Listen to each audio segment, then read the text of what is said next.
Sugar CEO, brother. Really appreciate you being here. You know, our goal is to interview leaders that have gotten to a point in their life to lead at a level most people don't. We search for people that are top. We believe top 1% in their industry, whether it's expertise and excellence in their industry, or it's like top 1% volume and revenues or whatever, right?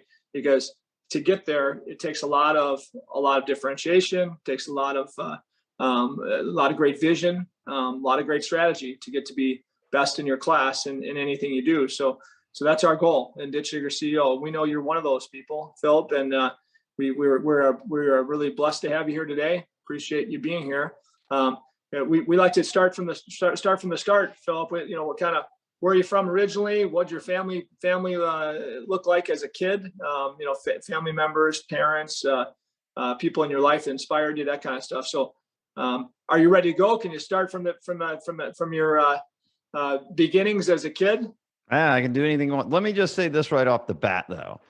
Love your story. Love the fact that when people doubted you, you dug in, literally, and you built something from scratch, and you've built it to where you are. And obviously, you have a service heart. This is why I'm really honored to be on with you, Gary. So thank you. I mean that. And so my story. Well, I grew up. I'm a redneck from Alabama.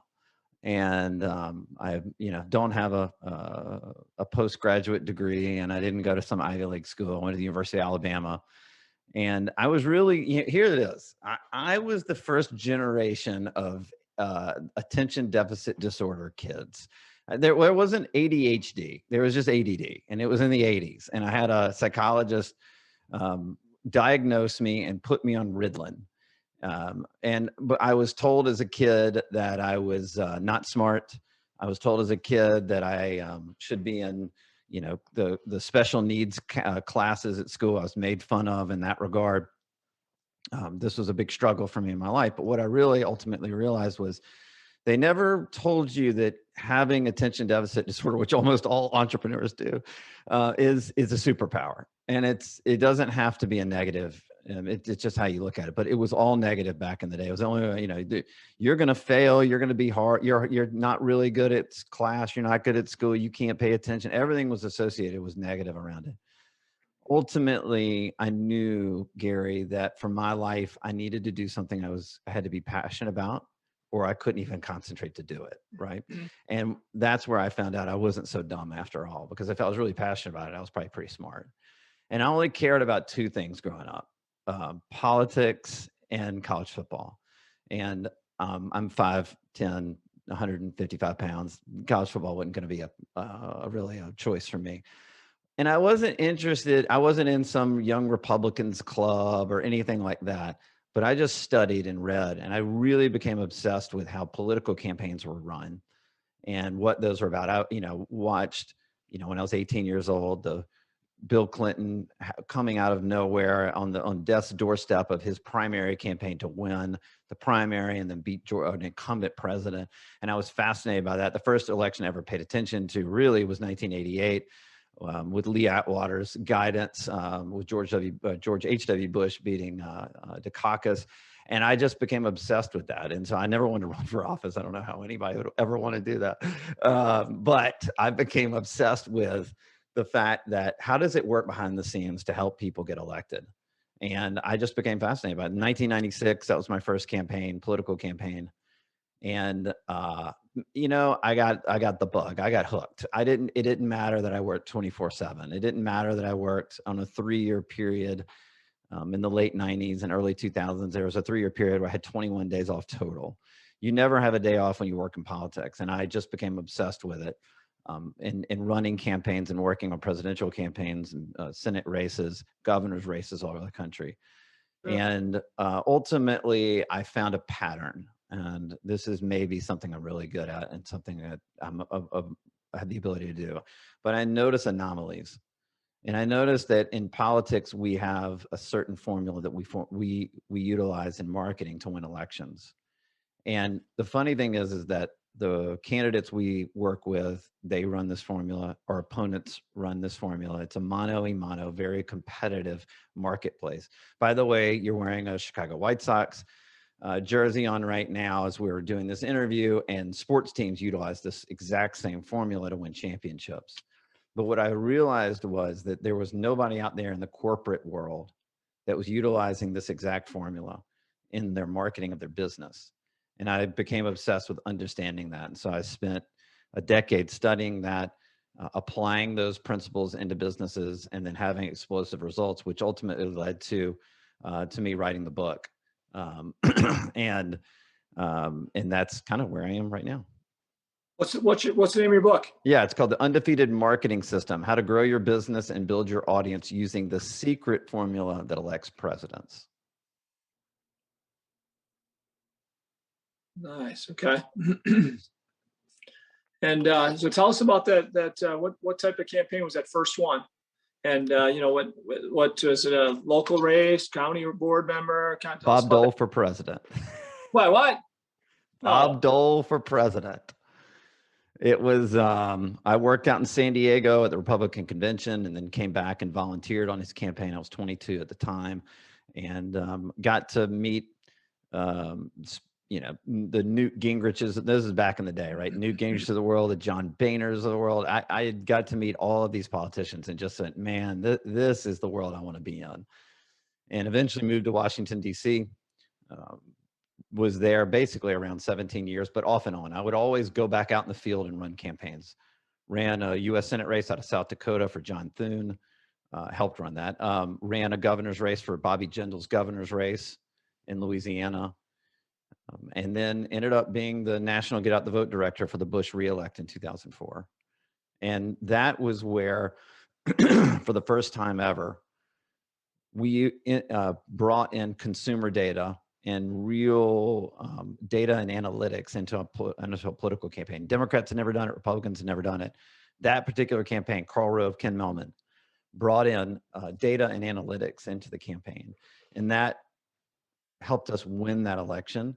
And then from that point forward, every campaign since then has utilized that formula. Cool.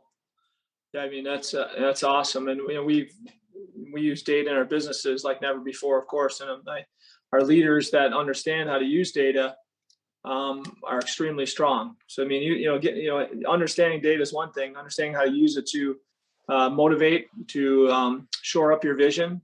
And then, first of all, to build the vision, and secondly, to operate your business and inspire your teammates by is best, right? If you can use data for every teammate to understand what a good day and a bad day is, that's right. You've got it whooped, because when you can do that, nobody. If you hire right, and I believe we do, we've got great people on our teams in business. You hire people that want to have good days. They want to do good things for the customer and for the business, right? That whether they're a partner or they're an hourly employee or a salary employee, nobody goes to work saying, how can I ruin this business today? Or how can I, get my customer, riled up and mad at us, right? So again, but if you don't give them the proper information, the proper data, the proper understanding what a good day and a bad day is, how do you expect it, right? How do you expect them to succeed and do great things? You nailed that on the internal side. What I'm focused on with a marketer is in politics, I'm obsessed with the voter more than I am the candidate. And in corporate marketing, I'm obsessed with the customer more than I am the business. Because what if you knew that the story you told as a business owner, I'm talking to anybody out there listening right now, right? What if you knew the story you told as a business owner, because it's your founder story? And man, we love to tell our founder stories. We love it. I do it. I love it, all that stuff. But what if you knew your customers really only cared about 25% of your story? Mm-hmm. You would start tailoring your message around the 25%. Right. And the same thing with voters. If you, Gary, as a candidate, you believe in 10, 20 different policy issues that you love and will help the state of Illinois, but you found out the candidates, what would get you to be elected, really are focused on 2. You may keep all 10 in your platform or 20 in your platform, but you're going to focus on the communication of 2 to that audience that that they know that that's the most important issue to them. And it's an empathetic way of communicating, of marketing your business, of marketing your candidacy. It's about thinking of the other person before you think of yourself. And so that's what we've always done that in politics. And when we applied that to businesses, we've had explosive results. We work with Fortune 200 companies, small businesses, startups, B2B, B2C, e-com. And every time we utilize this particular formula that I write about in the book, we have, unbelievable results. Sure. I love it. Yeah. And 100%, you have to, your customers first. I mean, if you can give your customers a product that they rave about to their friends and other people in their industry, you've got a winner, right? But you can't just get there overnight, but you can get there a lot quicker, as you just said, if you can do the data and understand the points they believe are most important to them, right? What are the most important in your business? What are your customers or clients? What is the most important? Over the years, all your experience, what do they focus on the most? So we stumbled, on the subject, because we didn't use data, Phillip. We stumbled, right, to understand that, because we'd ask our customers what was most important to them, but then when they actually buy, it turns out to be something kind of different, right? Because maybe it's the CFO behind the buy, not just their personality or their needs, right? So I think we stumbled over time to understand that, but I think we're better at getting to the bottom of it by bringing all, not just the direct customer we deal with, but their whole team in to talk about their needs and what they're looking for. But I think every business and every product we deliver has some similarities, but then there are also some differentiators as far as what we need. We have customers that are engineers and project managers, and we know to please them, we just give them the best engineering we can find in the world to support them and make them smarter for their bosses, right? Their C-level bosses. We're doing it. We're winning them over. But boy, you know what? If we can't perform that job fast enough and efficiently enough at the highest quality, all that doesn't even matter, right? So I guess we're always looking at who are the stockholders as customers, and I think we're better at that than we ever were. But I would tell you that we're not as data driven on that as we could be. So I became obsessed over this. The reason I'm so curious how founders and CEOs look at these things, right? I became so obsessed with it. I create a partnership. We do this both in the political business we have and the corporate business.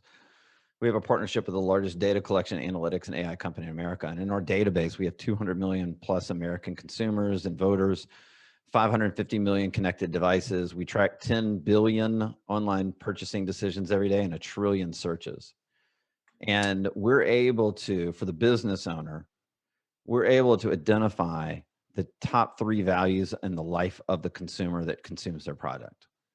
And we're able to tell them what they read, what platforms they go on, what social media platforms they go on in a chronological order, whether they're buying things on those platforms or whether they're just consuming those platforms. We can tell them what they watch, specific shows. We can tell them the magazines or the newspapers they read. And we can get so granular. Let me give you an example. We work with a $1 billion title company out of Florida. And they brought us in. They said, we have 2 other main competitors, Gary. And they said, help us. We want to get an advantage over our competition. Now, no home buyer in the home buying process goes, you know what title company am I going to use when I go to my closing? Like, that just doesn't happen. It's all real estate agent driven, right? So it's B2B. Yeah. And so the real estate agents, we got the list of real estate agents from that region, and we overlaid it online, and then we IP targeted them. So we were tracking what they did, not what they said. This goes back to exactly what you just said, right? What they say and what they do is different. And we found, this is going to be insane. All right. So bear with me. A business owner he wants me to market his business, to tell everybody in the marketplace, all the real estate agents, how great his business is. And what we found in the data was that 73% of the real estate agents we tracked owned dogs. How would you know that otherwise? Wow, that's cool. So we started utilizing dogs in all their marketing. I love it. And that's not the sole reason that they're the #1 title company in their market, but it is part of it. And everywhere they go, the dogs are in the office now. The dogs are at closings. They have dogs in their ads. They have a bio page with the dogs in them. And all the real estate agents are like, I love the fact that you guys highlight these dogs. That makes me so happy. And in a B2B world, you're just trying to drive deeper connections. But how in the world would you know that unless we tracked their IP address, saw that 73% of real estate agents were buying dog food, visiting dog websites, and we all of a sudden knew we had a niche. We had an outlier strategy that we can employ. And that's what we're trying to do, whether it's in the political world or whether it's in the business world. Right. That's awesome. What a cool concept. I love it. Yeah. Hold on a second. So for, in our world, so it was about, really discovering how do we differentiate from our competitors, right, to serve our customers better. And we eventually started interviewing our customers. What are your problems? What are your biggest? What keeps you up at night? Right, asking the question. What keeps you up at night? From the direct customer that deals with our teammates on the ground to the CFO and the decision makers financially, right? And they vary. They vary. But if you can please their intelligence in our industry, if we can please the intelligence on the ground with differentiation to give them tools to make them way better, and also make the CFO's job easier, right? Then we had something, right? So that's we started with that years ago, and we built a product to give away basically the best engineering we can find in the world to our customers, because we realized there's a deficit in general engineering in our business. And if we could find the best engineers, the most innovative engineers in the world, we had something. I love that. So that's kind of what we did to build our business nationally. We basically lost leader, was giving away the best engineering we could find in the world for our customers. And our businesses, by the way, then also grew because on board we had great engineers to guide our technology purchases. We're now in an industry that's really kind of mom and pop. We're using artificial intelligence and we're using drones for all our assessing instead of boots on the ground that we had all along. That's amazing. Our drone pilots across the country are doing all the flyovers for our engineers that used to be flying all over the place, costing us a lot of money. And we did that to save money for ourselves, but ended up building a product that today is a technology company growing faster than anybody else in the world in that space of facilities assessment, facilities due diligence, exterior, pavements, roofs, and facades, and all that. But again, that wouldn't have happened if we didn't really have a passion to serve our customers better than our competition. Because it took a lot of investment and a lot of risk to build the products we built.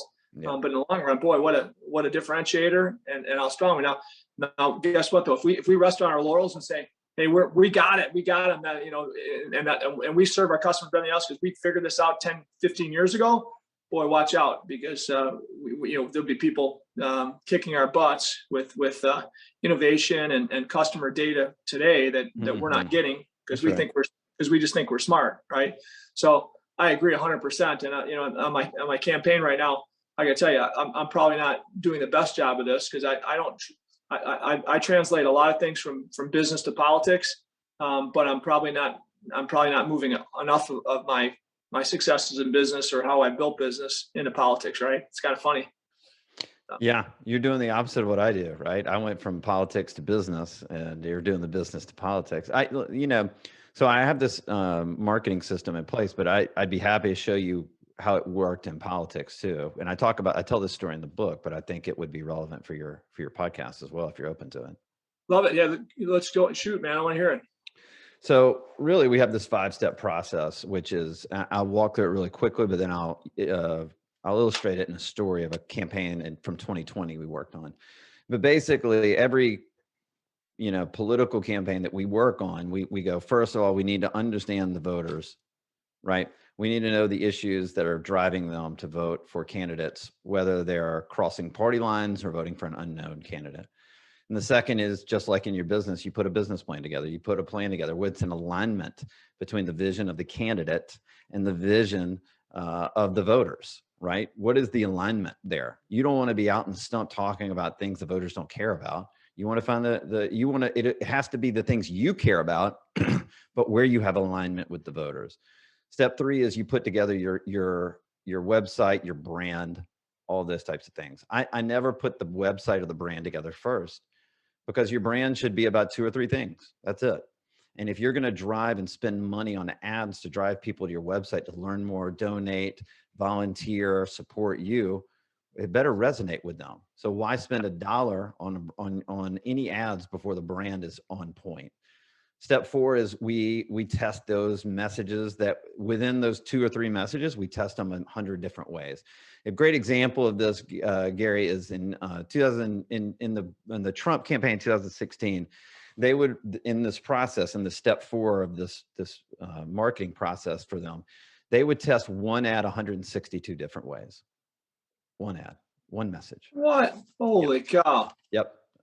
Gary Kobe, one of the digital directors for that campaign. They test one ad 250 different ways. 162. 172 different ways. Yeah, and what they would do is they literally would have one message, and they would have a green background, a red background, a woman in the ad, a man in the ad, the man in the right corner, the woman in the left corner. They have different fonts, different sizes. They would do 162 versions of it. And ultimately, they found about 8 or 9 of just one message. 8 or 9 of those blew through the roof, and they had no idea why.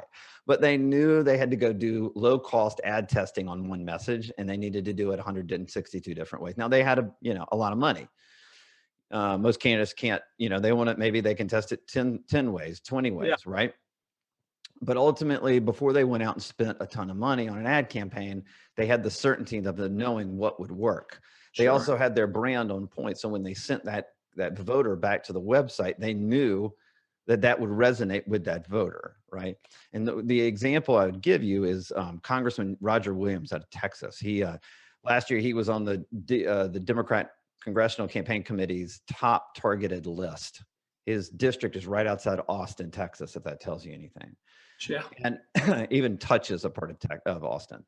And we found during COVID, we were looking at all the voter data through our database. And we noticed that obviously healthcare was a major issue. And right at that point during COVID, this was back in like May and June of 2020, we knew that pre-existing conditions were a really big factor because people were realizing that they could die if they had a pre-existing condition. The Democratic National Committee said that they were going to start attacking Republicans on pre-existing conditions. So because we had that data from the voters, we had that data from the Democrats, we put a media plan together for him. And then, so that's step 2, right? And then we worked and identified how we were going to address it on his brand. And we identified it and put together on his website. And I'm going to tell you what it was in a second. And then we went out and tested the ad we were going to run to address this. And it blew through the roof. And what happened was that Roger Williams is a cancer survivor. And he has a pre-existing condition. And we knew the attack was going to come. And I believe it was Julie Davis. Don't hold me to that, but I think that was her opponent. I can't draw on a blank right now. But in September of 2020, sure enough, she launched the pre-existing condition ad. And we had that thing in the can. And so all of a sudden, Roger Williams on camera talking about being a cancer survivor. We ran it in August before the attack came. And by the time the attack came, we kept running it. And it had no effect whatsoever. Roger ended up winning by double digits. He was the highest winning targeted Republican in the entire Congress with the highest winning percentage. And part of that was that we followed this 5-step system. We blunted their attacks every single step of the way because we knew they were looking at the data too. We knew what they were going to attack us on, and we were able to address that before they did. And because we followed this 5-step system and we were more innovative than them, Roger won with the highest percentage of any targeted Republican congressional member that ran in the state of Texas that year. Okay, so that's, your number 4 was testing messages, Yep. 100 different ways. What was 5? Thank you. Step 5 is now that you know everything that's going to work, you launch your real campaign. You launch your ad campaign because you've eliminated your risk. You're probably raising a lot of money right now. You're probably maybe even spending some of your own money right now. Your dollars are precious. Yeah. And you need to make sure that every step of the way you're eliminating your risk, just like you do in business. Sure. And for us, this 5-step system eliminates as much risk as humanly possible. In business, it eliminates the risk to almost guarantee a profit. In the political sphere, you got to understand, you're competing against, whether you're in a primary or whether you're in a general election, you're competing against your opponents are all utilizing this exact same system. So who's going to out-innovate who? Sure. You a Chicago Bears fan? I am a Bears fan. Yeah, White Sox and Bears. Can I give you how it works? The Chicago Bears, the system. Yeah, sure. So I'm feeling like it's not very well, but yeah, go ahead. All right. Well, this is what I'm saying. Like every sports team uses this system, and all of their opponents use this system. So it's the matter of who out innovates who in the system.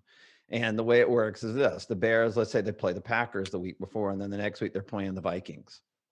Okay. And the first thing they do when they come back to the facility on Monday is, what do? They look at game tape. They look at the data of the previous weeks. They look at the Vikings game tape. They're looking at all the data to assess what they need to do to win the game, the next game. The next step is the coaches put a game plan together. They put in step 2, they put a strategic plan together. Step 3, who is the owner of the Bears now? It's the Alice's. Okay. Well, it's McCaskey. So the house found McCaskey's. Yeah. All right. The McCaskies, they get the brand right. They clean the stadium before the game. You can't walk into a dirty stadium. They wash the jerseys. They get the concessions in line. Everything is on point, on brand, because you can't send fans into a stadium when the brand isn't on point.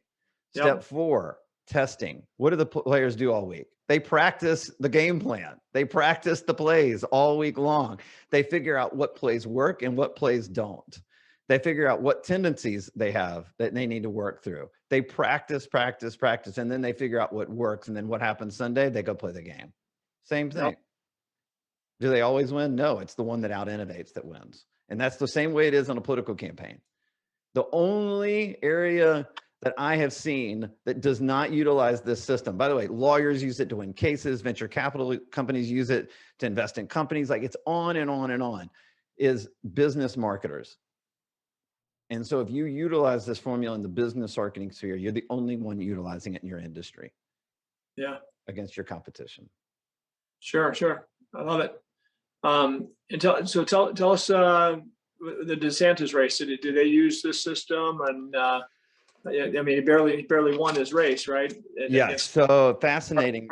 Far left socialist, I think, right? Yeah. Andrew Gillum, the meth smoking former mayor of Tallahassee. Tallahassee. Yeah, Tallahassee. Okay, yeah. Who got caught with meth in his hotel room with some prostitutes about a year and a half ago. So just think about that. I mean, DeSantis only won by 30,000 votes. 30,000 votes. What is that? Out of like 4 or 5 million. So 1/10 to 1%, basically, I think. Right, something like that. Okay, so when you think about that, how amazing Florida is today, because DeSantis has shown what a great leader he is, right? What would it look like, right? Elections have consequences. What would it look like? And you think of Illinois, right? Electing who we have, Chicago electing a mayor they did, and Illinois electing the governor they did, and what we look like today, comparably to, what Florida looks like or could have looked like, yeah. And casting a vision for those voters and the buyers. And in a business, you're casting that vision to your teammates as well as your customers, right? In an election, you have to cast. Ultimately, not many people do a good job, in my opinion, but casting a vision what it could look like if we stay on the same track. Kind of a negative look for 20 seconds of a 60-second ad, and then 40 seconds of what it will look like if the right leadership comes into place. And boy, you could use Florida as a perfect example, couldn't you? And Illinois on the negative side, what a perfect example. But how's that play into what you're doing too? So we were working with an organization to help Ron DeSantis, and they are a school choice organization, a very aggressive one. I like them a lot. These are my kind of people. And we found out in the data in step 1 that when we did our data and we did our research, we found out Andrew Gillum, the Democratic opponent, he didn't want to talk about school choice. It's a big issue down here. We have hundreds of thousands of low-income, mostly minority kids in either charter schools or voucher programs down here. Parents have educational choice in the state of Florida, a lot of it. And Gillum we had him on a recording saying that he was going to eliminate charter schools in the voucher program down here. So what did we do? Well, we had the data, we put a plan together. We created a brand, a website around this issue. And then part of the data was we wanted to target the parents that would be affected by these changes. So the parents of these kids. It ended up being about 110. We were able to identify 110,000, mostly African-American women. And the reason we were able to find them was we ran the largest geofarming campaign in the history of American politics, still to this day. Geofarming is we were able to identify a certain location where these charter schools were located.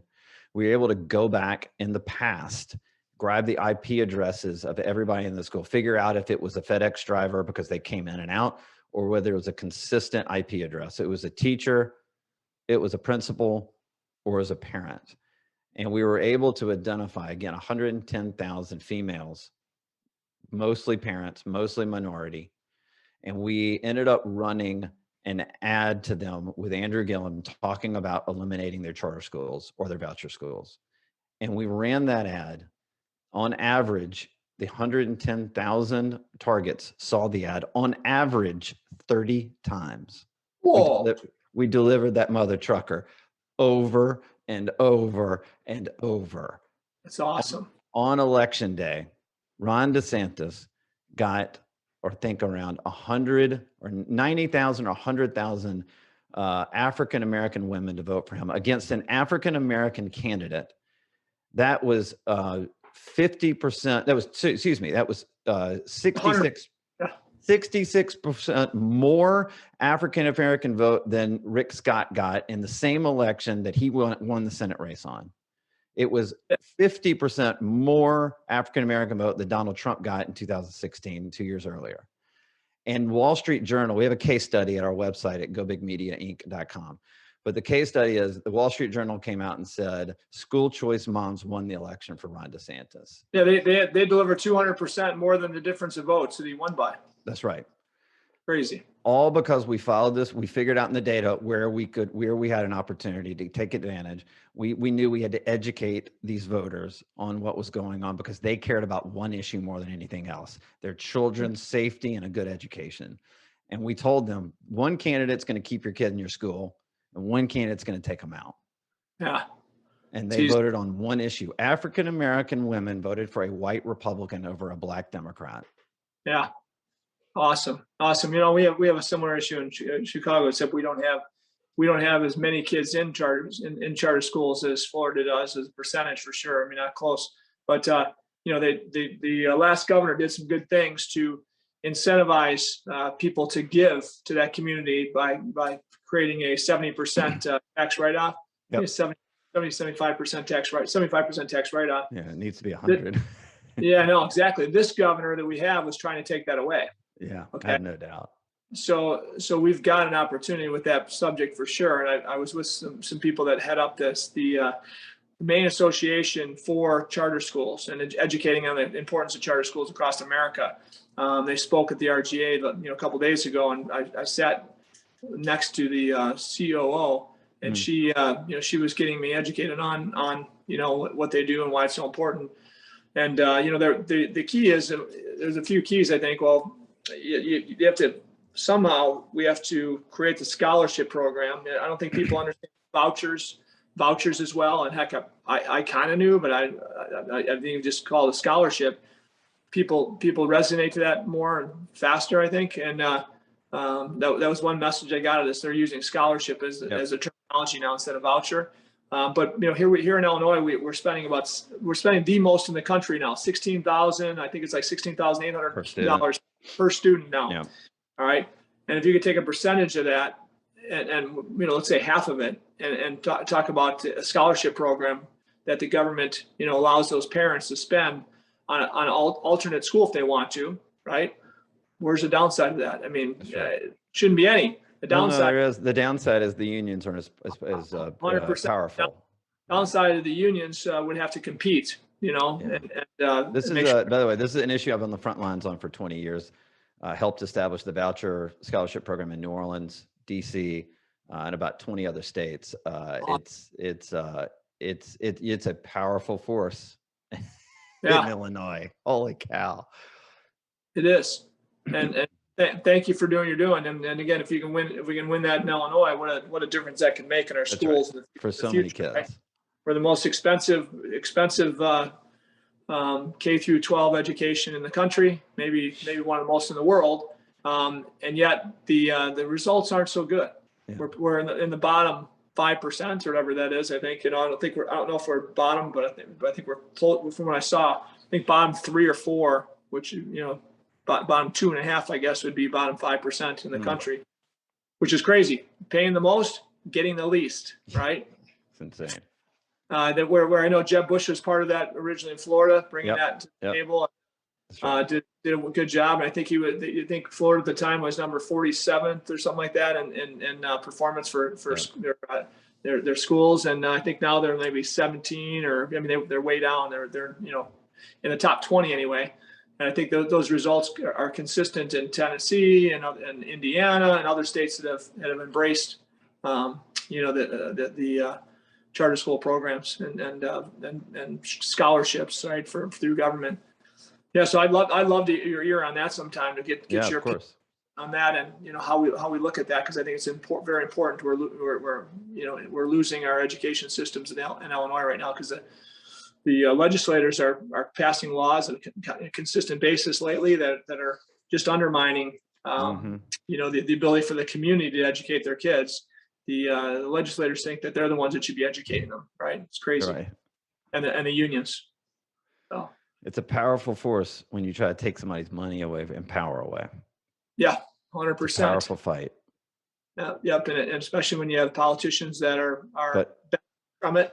Yeah, and the most success we've seen is when the parents are the biggest advocates. We had the governor in Louisiana now, John Bel Edwards. He tried to pull the funding out of the scholarship program in Louisiana a couple years ago. And so same group in Florida hired us in Louisiana, and we ran an ad where we got African-American moms on camera that said, John Bel Edwards lied to me. And then we ran that ad statewide. And that was a pretty big storm that came for it was a crazy few weeks. And ultimately the power of the parent blew everything out of the water, and he ended up leaving the scholarship bill as is, and that has not touched it in years since. And you have to fight with your gloves off in this, and you have to utilize the people that would be affected and serve the most, and that's the parents. Yeah, power of the parents. I love that. I think it's a great way to look at that. Good tagline, by the way. Yeah, absolutely.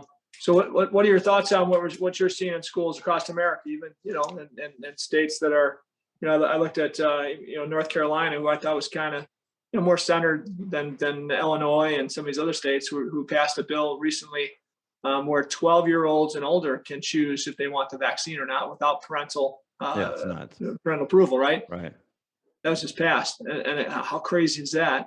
And what do parents do to fight that, right? I mean, it's but you're right, power of the parents. If parents rose up and said, not my kids, not in my house, right, and got fired up, and maybe they are. I haven't followed it down there. Maybe they are, but boy, how crazy is it when a 12-year-old can't make a lot of decisions as far as drinking alcohol and smoking dope and all the other things, right? But they can choose to take a vaccine that's not even approved by the FDA, right? Not even tested on kids. And the fastest vaccine to ever hit the market in the history of the world.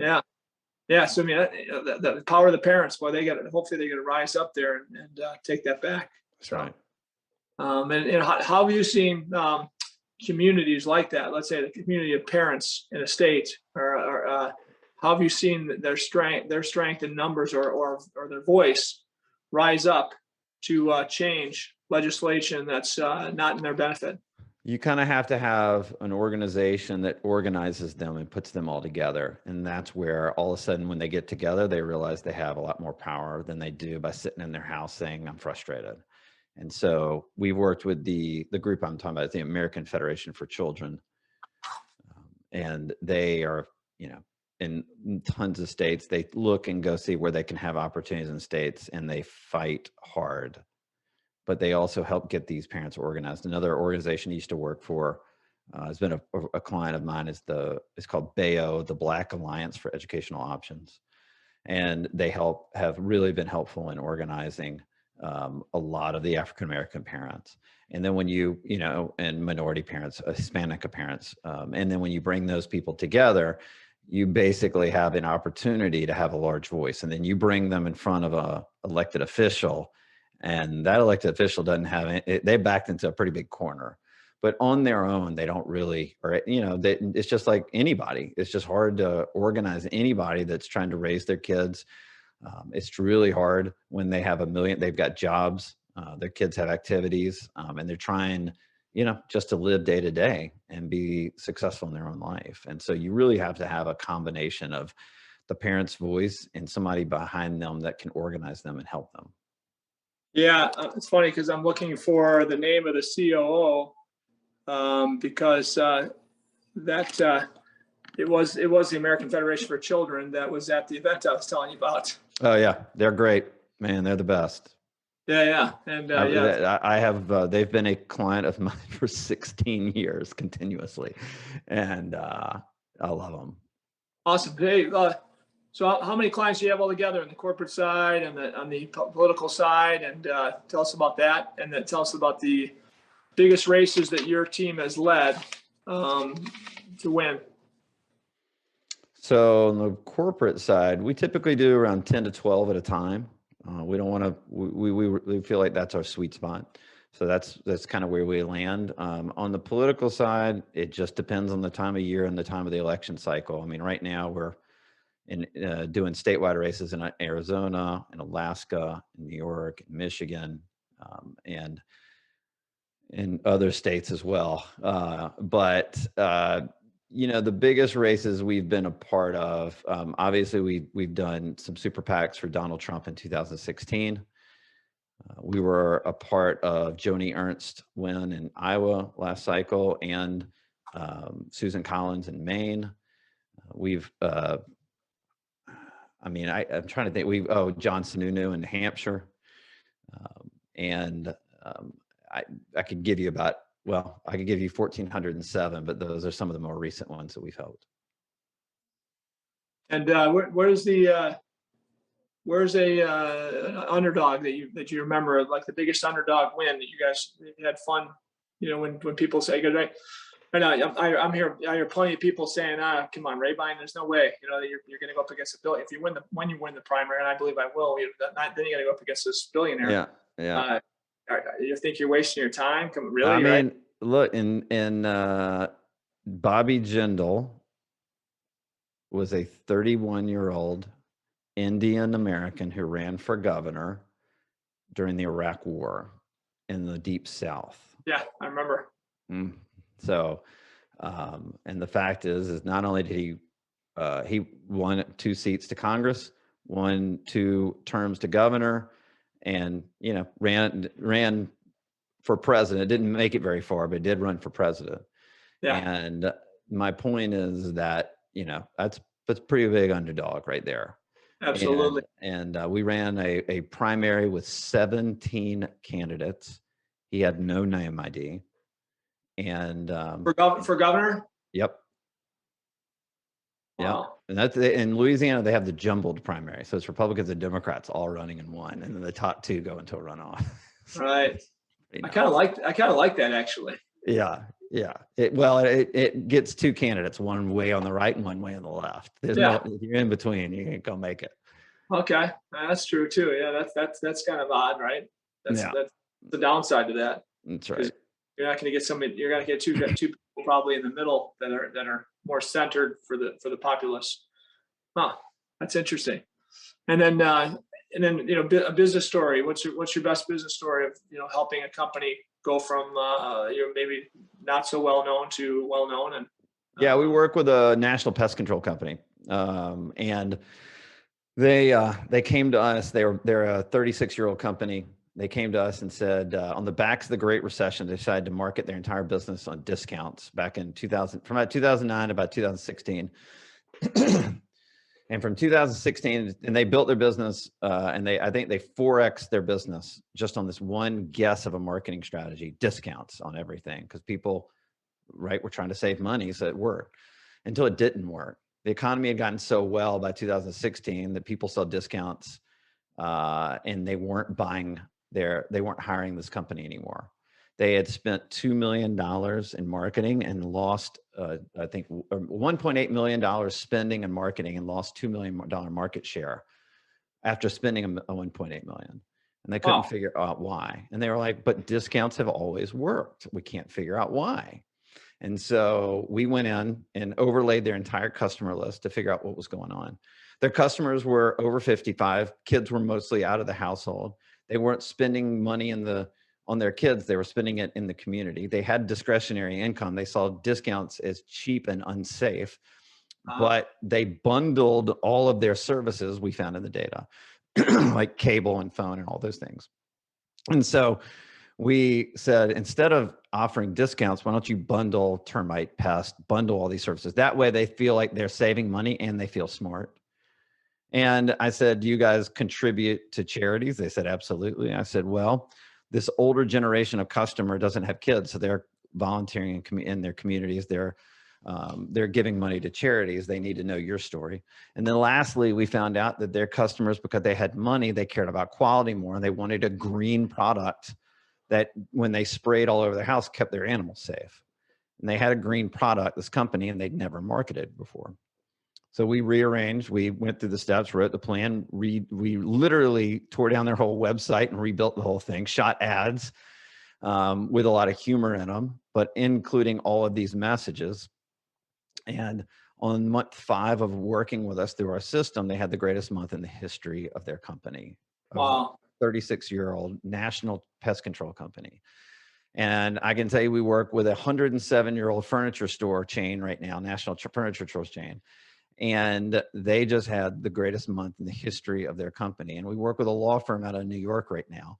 They're over a 30-year-old law firm, and they just had the greatest month in the history of their company. And the reason is not me, is because we eliminate their risk in their marketing, and we follow a systematic formula on how they can grow their business. And every one of them has grown, and some of them are having the best months ever.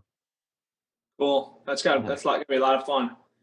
And then you work for your customers like a monthly type of thing, monthly basis, annual basis, per hour. How do you guys do that? Yeah. So I wrote a book, Gary, about 3 years ago. The title of that book was called Fire Them Now: The 7 Lies Digital Marketers Sell and the Truth About Political Strategies That Help Businesses Win. And I lay out these lies that marketers tell. And the crazy thing is, most marketers in politics are more ethical than most corporate marketers. So I laid it out. So one of the things that we do in politics, you probably have already seen this with your campaign, whoever is working with you. We have month-to-month contracts. There's no guarantee in a contract that I've ever had in politics in 25 years. There's no 6-month guarantee contract. There's no 3-month guarantee contract. There's no 12-month guarantee contract.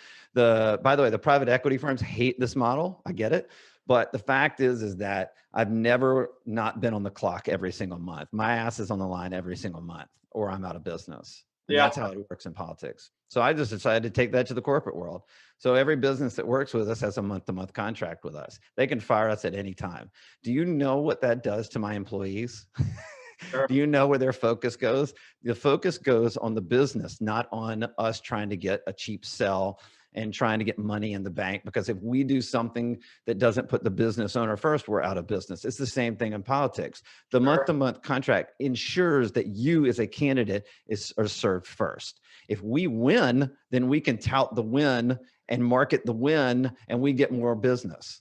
But I have to put the candidate first every single time, because my ass is on the line every single month, because I could get fired at any moment. Yeah.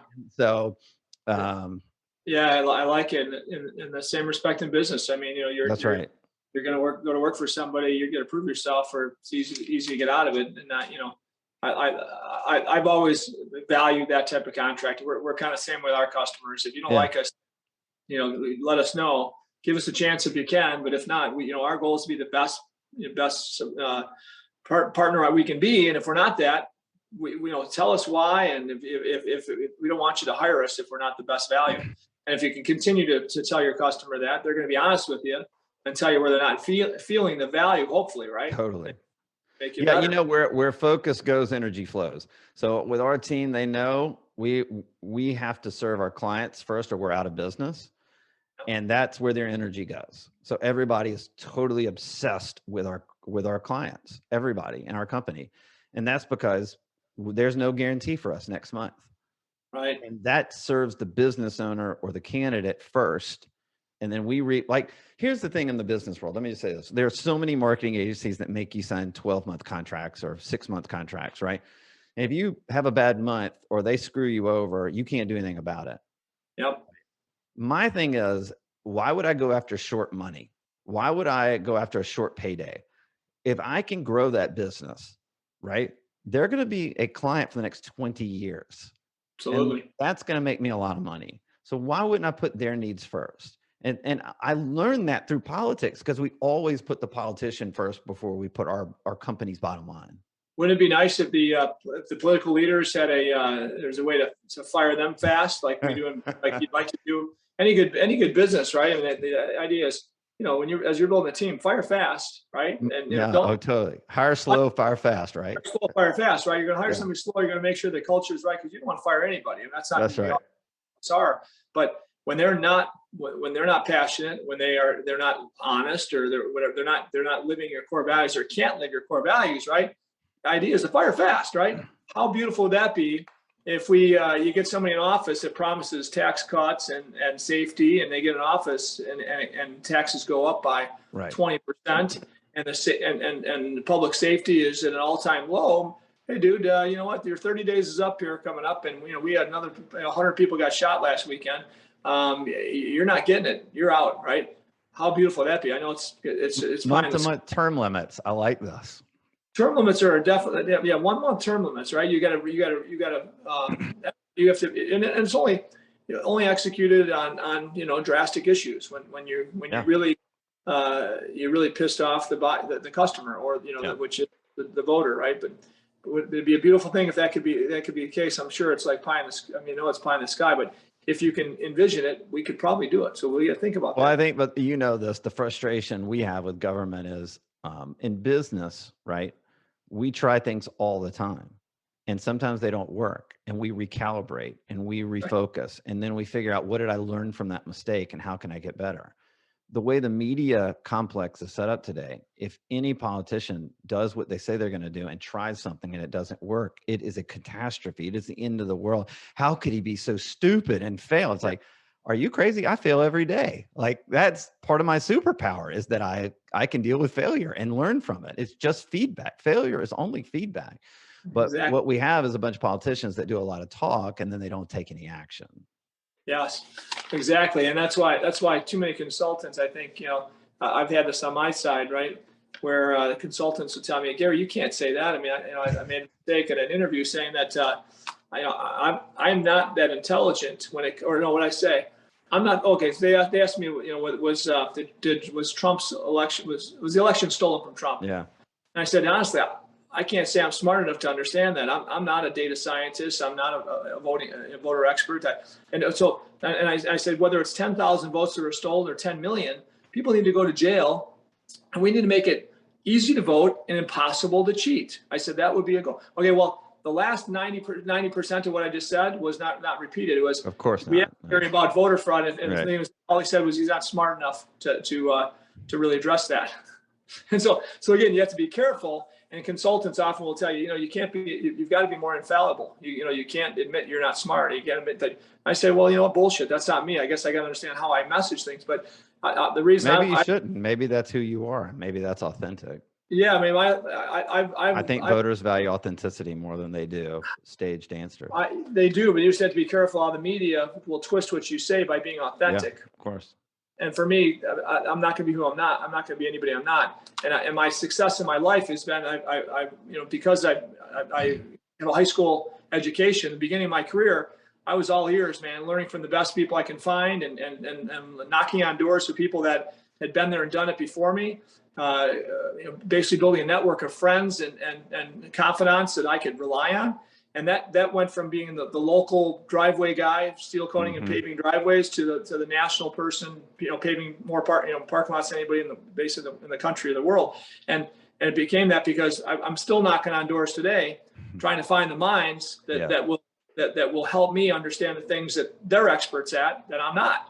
And too often, in my opinion, leaders fail because they want to present themselves as the smartest person in the room they walk into. And that's impossible, right? That's just impossible. And that's craziness. And politicians today, from the right and the left, in my opinion, take credit for all the good stuff and point the finger when bad things happen, instead of doing what's right and taking responsibility for the mistakes and the fast failures, hopefully, right? And then giving the credit to the people that really on the team, instead of taking credit for themselves when things go well. So again, it's a different concept, but it's the only concept as a leader that you and I all know, right? It's the only concept if we're going to lead and grow is for people to follow us and people to be inspired by us. Boy, we better be authentic, right? You have to. So again, that'll be a challenge for me in how I talk to media, because they will take the sound bites, or especially the papers. They'll take what they want to take and leave stuff behind. And I've seen that. That's why you got to raise money so you can get your message out authentically. Yeah, you're right about that. Yeah. So all right. So what's your future look like? You're a young guy still. How many kids you got? You married? What? Tell us about that. Yeah, I've been married 10 years. I have an 8-year-old daughter, one and done. And we're living in Florida. We actually lived out of DC. Hey, quit bragging about that freedom stuff. All right. Florida freedom. Right? No, I did the COVID move 7 years earlier. I was in Washington, DC for about 20 years. And we were living in the city, and my wife and I went, hold on, we're paying 9.85% city income tax on top of federal taxes. That you can't send your kids to public school. There are no services other than you just live in a sophisticated, city with good restaurants. Raising a kid here, your kid can't ride her bike down the street because there are drug dealers in the streets we were living in. And you went, why are we living here? This city doesn't want us. It doesn't want us. And I wrote a whole blog about it a couple of years ago to my subscriber list about the power of incentives. And so we took a trip to Florida. We were in a town called Seaside, Florida. It's in the Panhandle, what I affectionately call the Redneck Riviera. Yeah. And my wife and I went, we saw kids riding bikes without parents around. We saw this, kind of utopia of safety and love and kindness. And we went, why are we putting up with all that? Why are we doing that? We loved living in the city, but it's not for family, and they don't want us. And, by the way, I would go into restaurants in 2008, 2009, and people would say, what do you do? And I'd say, I'm a Republican media guy. And they would ask me to leave. I was getting canceled well before other people were getting canceled. And I just went, why am I here? Like my wife is more of a liberal than I am. I didn't judge her for that. I listened to what she has to say. I don't understand how the most open-minded people in the world are the most closed-minded people in the world, right? Or the people that say they're the most open-minded. So I just said, you know what? I'm going to go where I'm wanted. And Florida said, you're wanted. Come on. And my business now saves close to 10% every year in taxes. And my daughter goes to an amazing school. And your schools, as you probably know, are the lowest cost in the country. Your public schools, and your performance is in the top, 40% or whatever it is, right? Top 30%, I guess, and it's and but your cost is the lowest. Yeah, I mean, I think you're really close to somebody, Tennessee or somebody, I think, in cost. But you're right. I just looked at these numbers the other day. That's pretty good value, man. When you're in the top 20, 30%, and your costs are the lowest. Yeah. And you have the choice, if you don't like those public schools that are only in the top 30 or 40%, and instead of top 10% that you might want. Well, guess what? You got the scholarship program, man. Take them somewhere else. I mean, let me tell you the greatest part about it. I live in this town where almost everybody's an entrepreneur that moves here because there's nothing else to do other than start businesses, right? Do you know how nice it is not to live in a town that's all political, where everybody's fighting for power? instead of Yeah, fighting to serve. Like the entrepreneurs of the world are the people that serve other of people. course. And Yep. too many people in politics, whether you work on Capitol Hill or you're a politician or whatever it is, they're fighting for power, right? And it's such a refreshing thing every day to sit around and talk about how we help people through entrepreneurship rather than how I need to increase, get my congressman on a certain committee so he'll have more power in Congress. Yeah. Those conversations are very different, and I'm very blessed that I have different ones now. 100%. Phillip, when you're around people that we find over and over and over again, right, in our podcast, right, that the best people in business and in life that have the most success at whatever they want to be successful at. The underlying values is that service, that servant mind, right, that they have, and it's just not that difficult to understand that if you really love the market you're serving, the people you're serving, and you strive to serve them at a world-class level, you can find all the mentorship and wisdom in the world to do that if you really want to. Now more than ever, and man, success just kind of happens. Isn't that something? Yeah. Whether it's the success that you want as a family putting your kids through college, or the success you want in building an incredible enterprise value that outlasts your own life, that's cool. And there's no country like America that allows us to do that. I mean, That's you could right. have all this servant mentality you want, and China, I'm sorry, dude, you're not going to have the opportunity that we have here. Russia, China, Venezuela. I mean, think of all these countries that are unfortunately, these beautiful people are strapped to a communist system where they can have all the servant minded mentality they want, but they can't duplicate and create and grow that mindset in an entrepreneurial way like we can here, right? Yeah, it's interesting. My grandmother was born in 1914. I have a context, even though my generation, I'm 47, hasn't really made many sacrifices, right? There's no draft, there's no depression in my lifetime. But my grandmother would talk about the depression. She talked about World War II, right? She talked about being a widow at 55 years old. And this generation coming up, the ones that are woke, the ones that are telling us how terrible everything is, they've never had to sacrifice for anything, or they have no context of what sacrifice actually is. And we haven't, as a country, we've been unwilling to allow any kind of sacrifice since the Vietnam War. Hmm. When the world crashed, I'm not saying we shouldn't have bailed out. I don't know. I'm not, like you said earlier, I'm not smart enough to know that, but I do know that a United States Senator's chief of staff looked at me during the bailouts in 2008 and said, we're the first generation that refuses to sacrifice and fail. Mm-hmm. And where would this country would be right now had we let things collapse? I don't know. I'm not an expert on this. I may be misinterpreting this, but it feels like we would have spent years, 5-6 years in a dark place.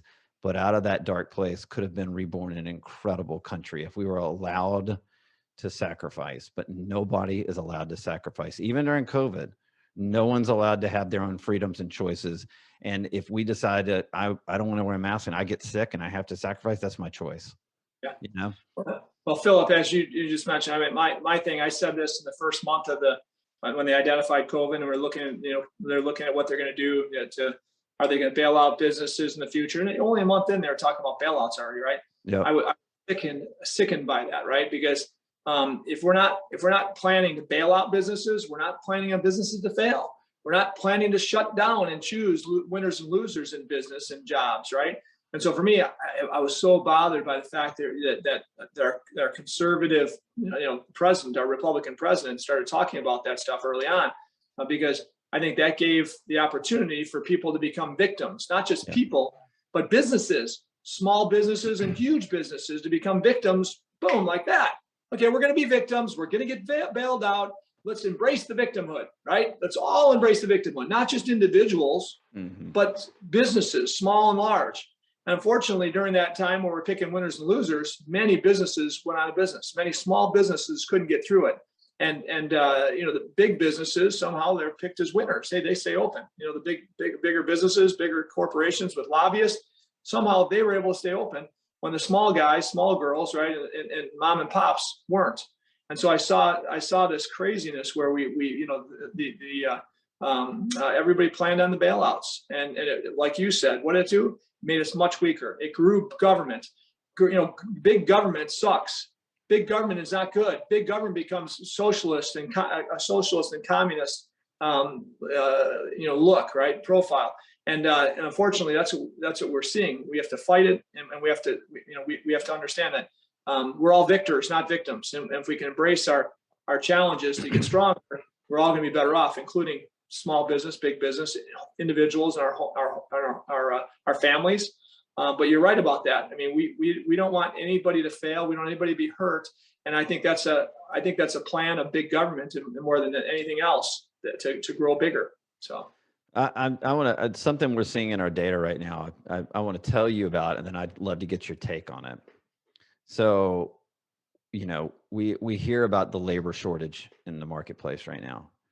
What we're seeing in our data right now is, for the first time ever, the employee market is in charge of the employer market. Yeah. They hold all the cards.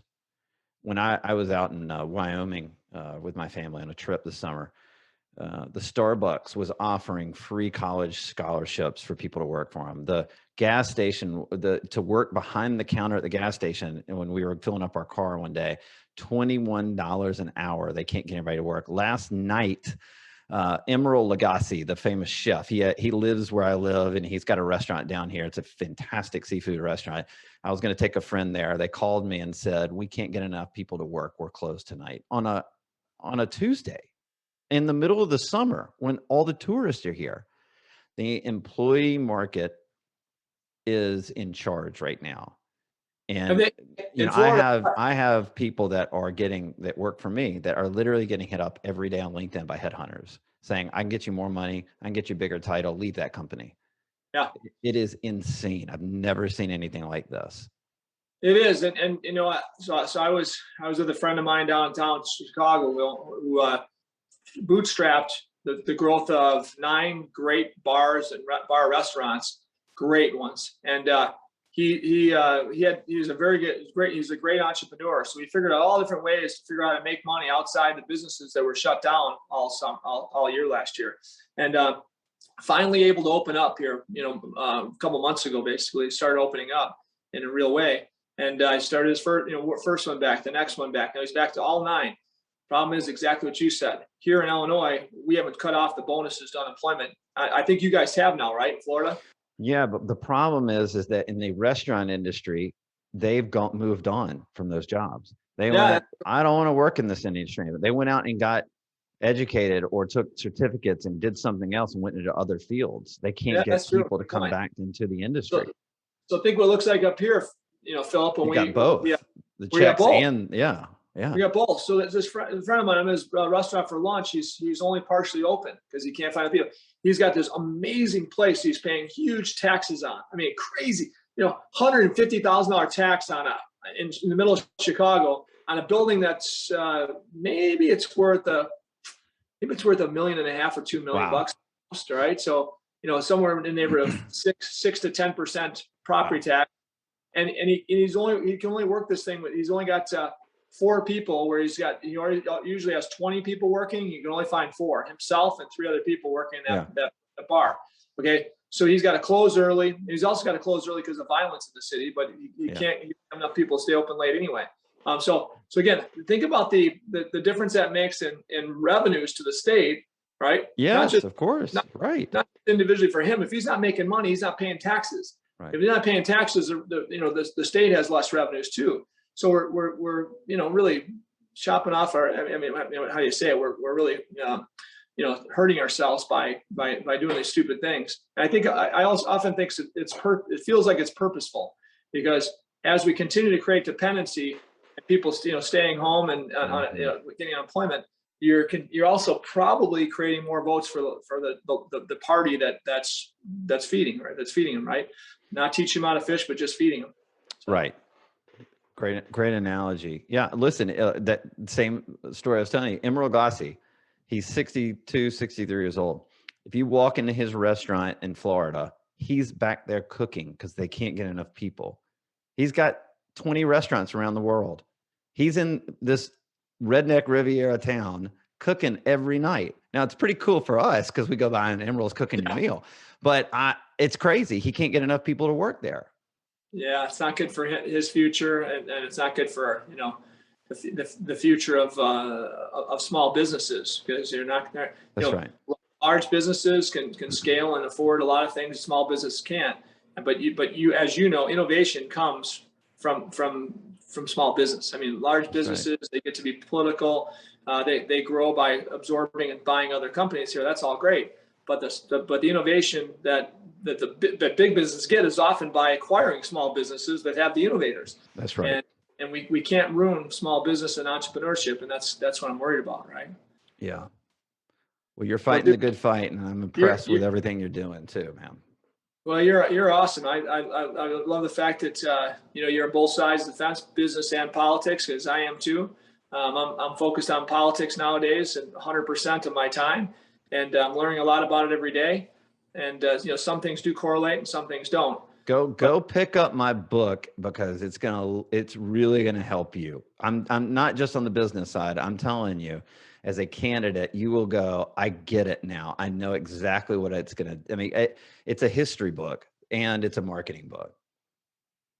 I like it. So it's undefeated. It's undefeated. The undefeated marketing system: how to grow your business and build your audience using the secret formula that elects presidents. Undefeated marketing systems. Yeah, Chris, you'll get it. Yeah, we got to get that for sure. I love it. All right, well, hey, you ever come to Chicago, you got to look us up. I'd love it, man. I'm following you from afar, okay? Well, I appreciate it. And then anything you got, that you can throw at me, let me know. And I'm a huge networking guy, so I'm blessed to have lots of friends. And I want to know more about I'm going to learn more and more about what you're doing, and how I can help you as well. Sounds good.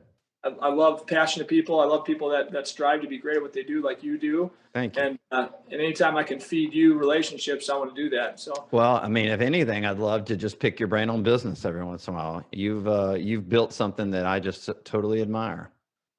You're doing all more than I'm doing, dude. So I think you'll be getting your brain picked if you're hanging out with me. I don't know. So I appreciate that. Also, I got Chris is my producer, listens in, and all that. But at the end, I expect Chris to kind of tell us the nuggets that his young entrepreneurial brain has picked up during this conversation. So if you're okay with that, Phillip, I want him to throw some stuff at us. Yeah, let's do it. Nuggets. Chris, you all ready there, brother? Yeah. That was great, Phillip. I'm super excited to check out your book. I had already wrote a note to order it. Yeah. Cool. Because that sounds right up my alley. For marketing and whatnot. My first nugget, ADD is a superpower. I'm definitely I don't know if you call it a sufferer or a beneficiary of ADD. As an entrepreneur, I really identify with that. I don't think I could have achieved as much as I have achieved without ADD. So I do agree with that. It is a superpower. You said you never have a day off when you work in politics. That I think that has kind of kept me out of politics. Feel familiar, Gary? Oh yeah. Yeah.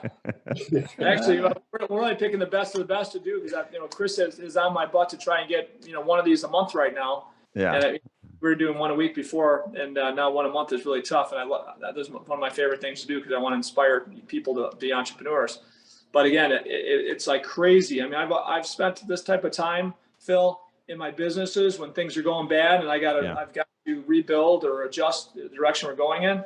But this is I have to use all the skills I've learned in the past and more, and learn a lot more, right, to do it. So it's a heck of a challenge, but it's actually a lot of fun to grow my brain and doing something I've never thought of doing, right? Totally. Sorry about that, Chris. Oh, no problem. I loved your point about making your brand about 2 to 3 things. Really capture the essence of your message before you pretty much do anything else. You do your research, then you decide on your brand and the 2 or 3 major messaging points. I love the test your message 100 different ways. You know, it sounds like even the experts, you said they did like 168 different variations, and then 9 of them just exploded, and they have no idea why. Well, that's the honest answer. They did. You don't Who need to knew know. the ad with the green background and the woman on the right corner with the message with the different font size was going to work? Like, they didn't know. Like, they just knew they had to test it. And it doesn't matter if they know or not. They know what works. Yeah. And that's the most important part. That's right. I love your philosophy on the month-to-month contract, how it ensures that the client or candidate is put first. That's such a ballsy way to run your company. I really admire that. I had a lot of people tell me not to do that, by the way. Yeah. A lot of early private equity people told me, no, we're not looking at you. I go, that's fine. Like, that's not my model. I have a model. Yeah. They go, well, it's not our model. Yeah, I hear that from so many of my mentors. They're like, I wish more marketing companies, would focus on results rather than like long-term. That's right. Totally. And you're walking the talk there. Where focus goes, energy flows. I think that's huge. Yeah, and this really qualifies the month-to-month contract philosophy. If you can grow their business, they'll be a client for 20 years. That's you're never going to get someone to agree to a 20-year contract, but if you can grow their business, they'll stay with you for 20 years. That's right. And I love failure as feedback. I think our culture needs as much reminding of that as humanly possible. Yeah. Just the fear of failure is going to keep us in this same state of chaos. And entrepreneurs are the people of the world who serve. They serve the most and they serve the best. I did want to ask one quick question before we end, if you'll indulge me. How do you find and collect the best data? Like, where do you find it and how do you collect it? Yeah, I mean, we have a partnership with the largest data collection, analytics, and AI company in America. And so they are constantly acquiring data from credit card companies, literally, there'd be 10,000 different sources. Obviously, we have a lot of open data rules. You can use data for nefarious reasons, like some of the social media platforms, or you can use it to run empathetic, connective advertising and marketing like we do. Like, I just think it's a difference. Like, you can use data for bad. There's a lot of people doing that right now. But I mean, the social platforms give you all their data. Google gives you all their data. Obviously, credit card companies give you data. The connected TV companies, Roku, Hulu, they give you all their data. And then you compile it, put it all together, and identify those people that are in those, and then build sort of data sets out of that. Awesome. And then how much of, let's say for a political candidate, how much of a political candidate's budget goes toward, data accumulation, data purchasing data, kind of leveraging data? How much? Yeah, I mean, I don't even know what the percentage is. It just kind of depends. I mean, I think with us, we're talking in a big race, like a statewide race, not like a congressional race, not like a presidential race, but like a statewide race. You probably want to spend early on. You want to spend about $15,000 to $20,000 to understand the voters. But part of that is then a continual tracking of that data, and then there's a source. There's kind of a cost associated with that, because you want to stay on the tail. Like, sometimes, like in COVID, people believe one thing, and then 6 days later, they believe something else. And the companies that pivoted in March of 2020 are the ones that blew up. And the people that didn't pivot are the ones that got left behind in a lot of senses. That's awesome. So the one thing I like to, I believe simple messaging, wins, and you're about that. Everything you can hear these little sound bites out of you on a constant basis, Phil.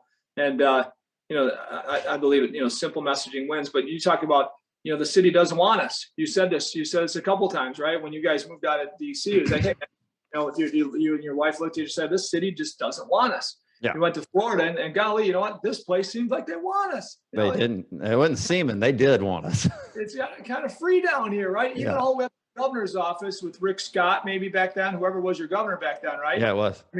I mean, Rick Scott, I know personally, what a great guy. And he wants you there. He wanted you there as the governor, all the way down to that mayor probably, and that person that's right. in the roads department, right? I mean, it's a culture. And I think it is a culture. That's right. It's absolutely a culture. I look in Illinois right now, man. This city and the state doesn't want us. And I look at this governor. My thing, and you can tell me if I'm nuts, but I should do some work on this data wise. But I believe this is Pritzker's war against families that I'm running against. It's a war against families. When I look at the 50,000 jobs leaving every year, and those 50,000 families affected. That's crazy. 50,000 families, some affected kind of positively because maybe it's an opportunity to go somewhere else, but the families left behind and the friends left behind affected very negatively. 50,000 a year leaving, right? Jobs, not just people. About 100,000 people are leaving. Okay, now then you look at taxes were the highest in the country now. Well, that's not showing that there's a lot of love there. And now you look at the public safety and public schools. Okay, those are the things I focus on the most when I look at this war, Pritzker's war against families. He's doing nothing but to ruin those things, right? Jobs, taxes, families. I mean, I would say family culture, right? All together a war against families. And what you said is impactful because you felt it. And I can tell you, when I go across the state of Illinois, I don't care if I'm far south, west, in the city of Chicago, these families don't feel like that the state wants them anymore. No. And they're not, and they're right, unfortunately. But again, we can look at that, the flip side, we can look at that in business too, right? That 1 month deal that you got, that 1 month contract you got, your customers got to want you, man, because they don't have to have you. And it's really easy to say, sorry, Phil, you know what? You guys it doesn't feel like you guys want us. You're not giving us the attention we think we need. And then you're out of a deal, out of a job.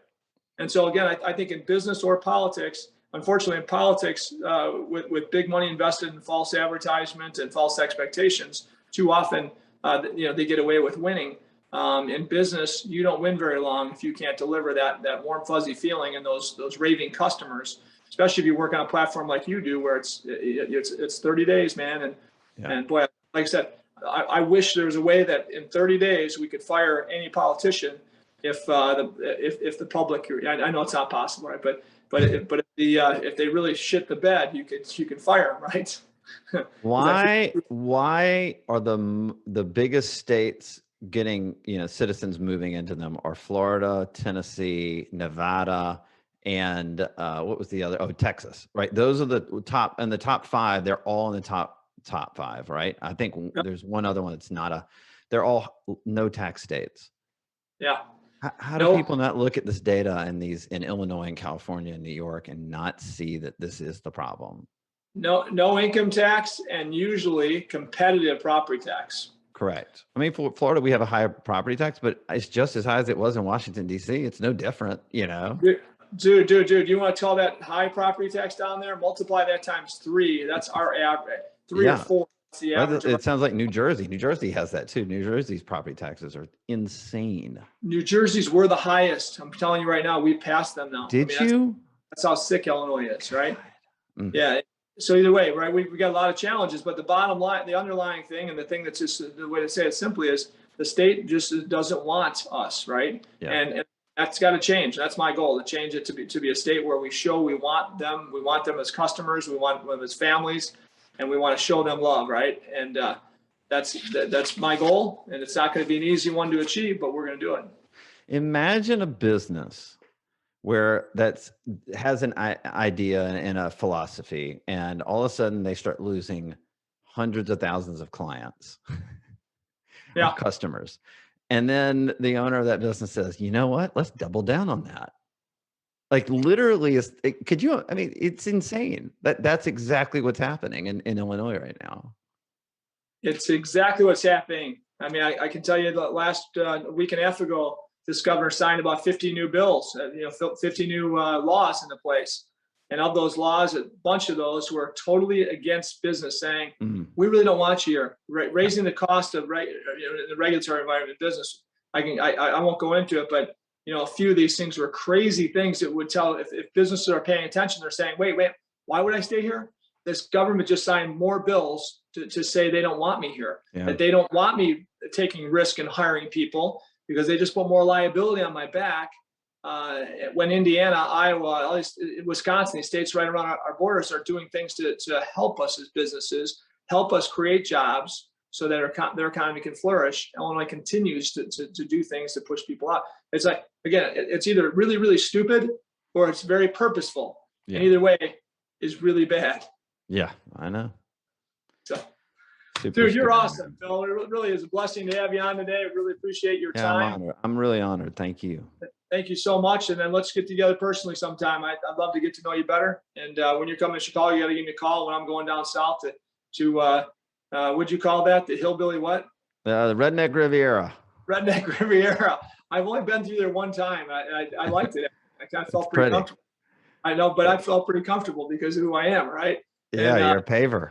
I have a place down in Marco Island that, that my wife and I, we always wanted something down there. We bought something there, and we love it there. But it really isn't. Still, it's laid back. I don't know if it's quite hillbilly enough for me though. So I'm like that Redneck River.